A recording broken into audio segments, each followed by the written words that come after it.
Hey there, it's Sarah, author, speaker, and advocate. I hope you're having a wonderful week.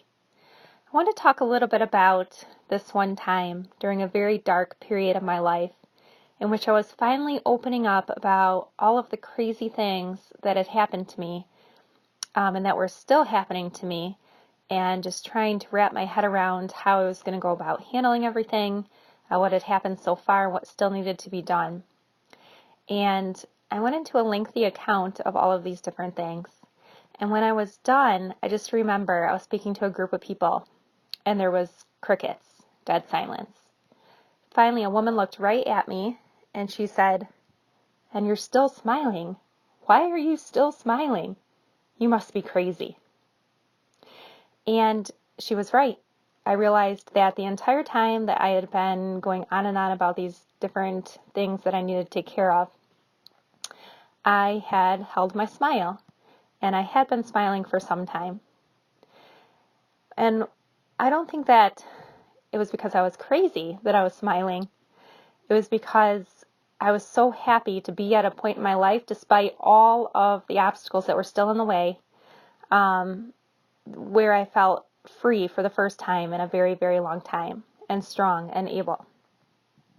And so I couldn't help but smile over those things and the way that I was feeling.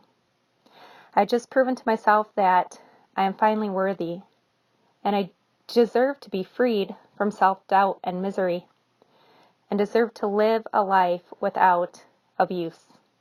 That's why I was smiling. Sure, there were still bricks that were being thrown at me pretty much daily. I was still in the middle of a storm. But one by one, I was quietly gathering all of these bricks and building an indestructible fortress in which I would be safe and protected. And I showed up for these battles time and again, over and over again, even though I was still terrified, always smiling. And I wonder, what is it about smiling that really throws people off anyway? Because know this, you not only can keep smiling despite whatever it is that life is throwing at you, but you should. You have every right to.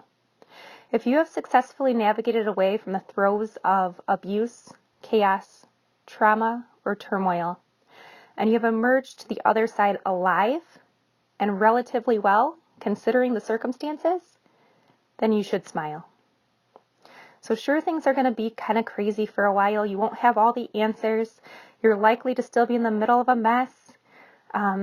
If you are, escaping an abusive situation, there will probably be hoovering, maybe some further gaslighting along the way, more attempts to destroy you or how others perceive you. But really, none of that stuff can affect you unless you let it affect you. You are the only one that holds the key to your own well-being. And sometimes being called crazy is a good thing. It means that despite all of the loss, heartache, and chaos that has ensued, you chose positivity. And this is evident to others. They just can't wrap their heads around it. And they likely want what you've got. So keep smiling. Stand in the middle of the storm, arms outstretched, your face to the sky, and keep smiling. You're a warrior, and you deserve to. Thank you, and I hope you have a wonderful week.